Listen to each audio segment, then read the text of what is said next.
Bom, pessoal, vamos para mais um vídeo aqui no canal. Seja muito bem-vindo ao canal Cultura Reformada, tá certo? Eu sou o pastor Ademir.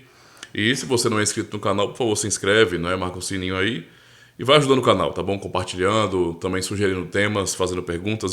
Isso na verdade, é importante, né? Para manter também essa interação do canal com os inscritos, não é? E compartilha, recomendo para mais pessoas, tá bom? Esse vídeo aqui eu vou fazer em resposta, na verdade, né? Comentando um pouquinho aqui sobre os comentários do Fred. Ele comentou sobre o vídeo, o quarto mandamento que eu fiz aqui, tá? E tem alguns aspectos das respostas dele, ou dos comentários dele, que são importantes. E eu gostaria de comentar aqui com vocês, beleza? Tô gravando agora à noite, né? Porque é um pouco menos movimentada aqui a rua, então dá pra gravar de boa. Eu vou ler os comentários do Fred, tá bom? E depois eu vou explicar algumas coisas importantes aqui. Talvez renda mais de um vídeo, né? Vamos ver então. Ele bota bem assim, ó. Boa tarde, eu sou totalmente contra a igreja. Porém, tenho absoluta certeza de que os 10 mandamentos foram escritos pelo Criador. E o simples fato do mundo inteiro folgar no domingo prova a verdade dos 10 mandamentos, pois o Criador mandou folgar no sábado. E o mundo manda folgar no domingo, fazendo assim o contrário do que o Criador mandou. Aliás, o mundo dá até o direito da pessoa de folgar no domingo. É um direito seu de fazer o contrário do que o Criador mandou. E a empresa que não te der esse direito está sujeita a multas e processos. E aí temos a outra parte aqui também, depois que eu agradeci e perguntei o porquê que ele pensava assim e tal, principalmente sobre ser contra a igreja, né? Ele falou: claro, sou totalmente contra a igreja por questões parecidas com essas das quais a Bíblia manda fazer de um jeito e eles ensinam a fazer o contrário só para irritar o Criador. E além do mais, eu levo a Bíblia como literal. Portanto, eu tenho todos os ensinos do Messias como literais.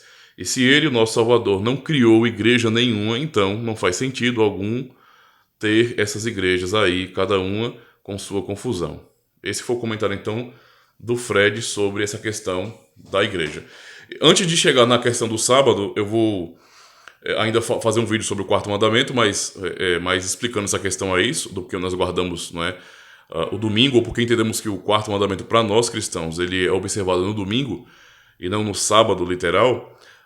Mas isso aí vai ser assunto para outro vídeo. Eu primeiro quero abordar a questão da igreja, tá bom? Talvez seja um vídeo um pouquinho longo, né? Uns 20 minutos por aí, beleza? Abordar a questão da igreja. Deixa eu ressaltar aqui então, não é? Então ele fala que é totalmente contrário à igreja, não é?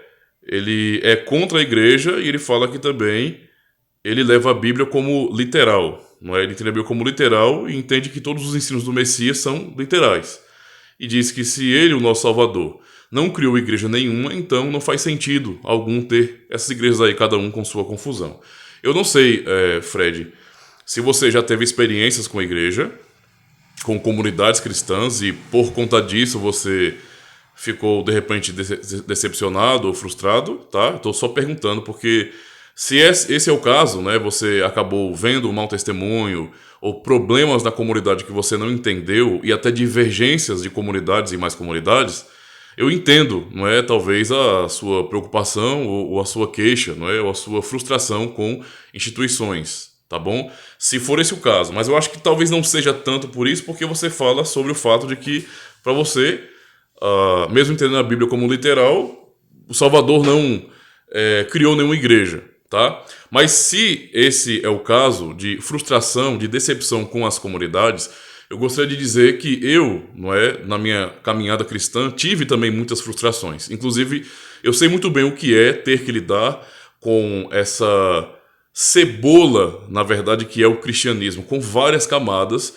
E dentro dessas camadas nós temos grupos, não é, distintos, que têm convicções doutrinárias distintas, não é? É claro que há coisas que nos unem, mas há muito que nos separam também, mesmo analisando que todos são cristãos no sentido geral, tá? Mas várias comunidades, várias igrejas nesse sentido têm realmente dogmas, práticas de culto diferentes e até interpretações diferentes. E eu entendo isso às vezes realmente causa confusão. Não é uma coisa boa. Eu, como cristão reformado, não vou passar nesse sentido ou puxar a sardinha por meu lado, dizendo que não, porque o protestantismo ele expressa a catolicidade da igreja e etc. Para mim isso aí é papo furado, tá?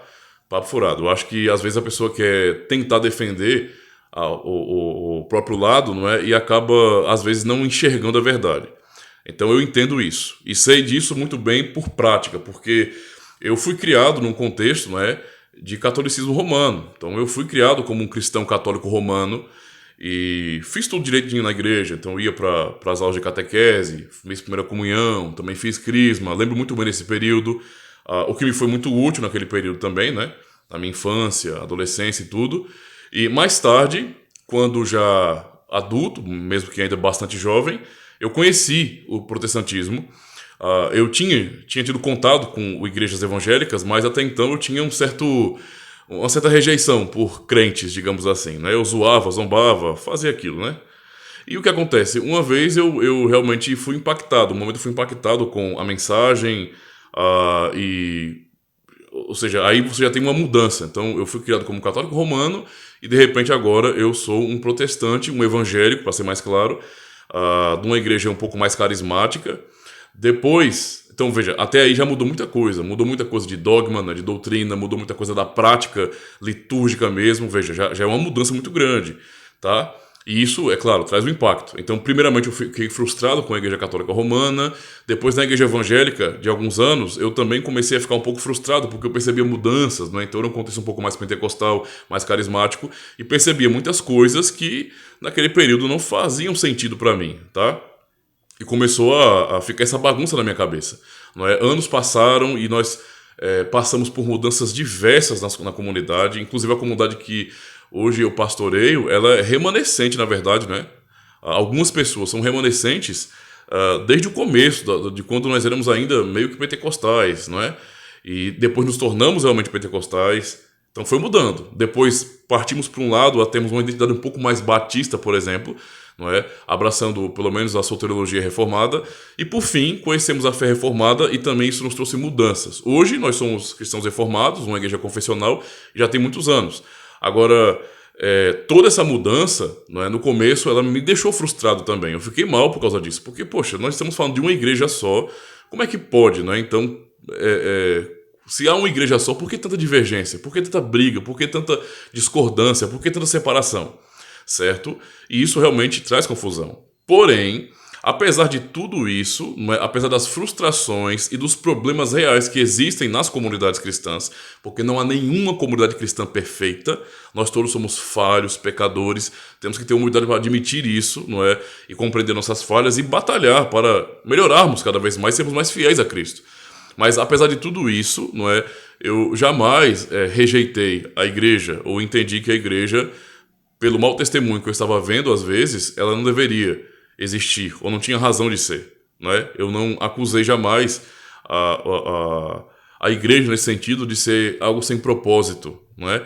Mas pelo contrário, apesar de tudo isso, não é? Eu sei que eu já cria também nisso e sei muito bem hoje que Cristo, ele guarda a sua igreja e usa de misericórdia e nos dá força e nos usa em nossas fraquezas, tá? Então, eu nunca pensei em realmente rejeitar a igreja por conta disso. No seu comentário aqui, você mostra que você é contrário à igreja. Eu até entendo, tudo bem, por essas questões que eu falei, não é? Se esse é o ponto, então eu até entendo, embora eu discorde disso, tá bom? Mas há uma coisa que você fala aqui que me deixa um pouco preocupado. Você fala bem assim, olha, que tem a Bíblia como literal, não é? Isso é uma preocupação? Eu como cristão reformado também entendo a Bíblia como literal, tá? Então a minha leitura da Bíblia, ela é a mais natural possível, certo? Eu não entendo a Bíblia de maneira alegórica, não é? Existem escolas alegóricas de interpretação e eu não compactuo com elas, não é? Eu realmente sou do estilo mais literário. Porém, nós temos que entender o seguinte, não é? Eu não sei quantos anos você tem, qual é a experiência que você tem no cristianismo, mas é uma coisa que precisa ser observada aqui, não é? A Escritura Sagrada, ela é um livro complexo, tá? Embora cristãos reformados, não é, leiam a Escritura no seu sentido mais natural, não é, ou literal, como você quer falar, ainda assim, isso não significa dizer que nós não tenhamos cuidado, não é, com a riqueza literária que a Escritura tem. Sim, a Bíblia Sagrada, ela é um livro de muita riqueza literária, ou seja, vários gêneros literários estão ali nos textos, nos livros, nos versos, não é? Então, assim, essa grande diversidade de gêneros literários traz alguma dificuldade, não é, para a sua compreensão. Então, muitas vezes, não se entende isso. A rejeição, por exemplo, de um bom estudo teológico, de uma compreensão hermenêutica, exegética, de uma preparação nesse sentido, nos atrapalha de entender a Bíblia melhor. Não é que nós não possamos entender. Sim, nós temos traduções, muitas são fiéis, não é? Perfeitas não porque são traduções, mas são fiéis ao texto, né? Em muitos aspectos. O que acontece? Mesmo tendo traduções, ainda assim há nuances, né? Há detalhes, há coisas importantes que nós temos uma certa dependência dos textos originais ainda. Então, basicamente, faz parte também desse contexto de igreja estudar, não é, a Bíblia nas línguas originais, tá? Para ter essas convicções, essas certezas. Não é? E, assim, nesses estudos, reconhecer toda essa riqueza literária. Então, por exemplo, é arriscado, por exemplo, você dizer, eu leio a Bíblia de maneira literária. Ok, nós também, como reformados. Porém, muitas vezes, quando não se considera essa riqueza literária, não é? Consequentemente, nós acabamos lendo a Bíblia de maneira errada e entendendo errado. Então, por exemplo, confunde-se muitas vezes a narrativa histórica, por exemplo, como se fosse algo a ser repetido, não é? Eu vou dar um exemplo para você. Existem muitas igrejas que são carismáticas, não é? E reivindicam, por exemplo, manifestações milagrosas constantes, não é? E usam a Bíblia como base para isso, tá? Isso significa dizer que eles estão certos? Não.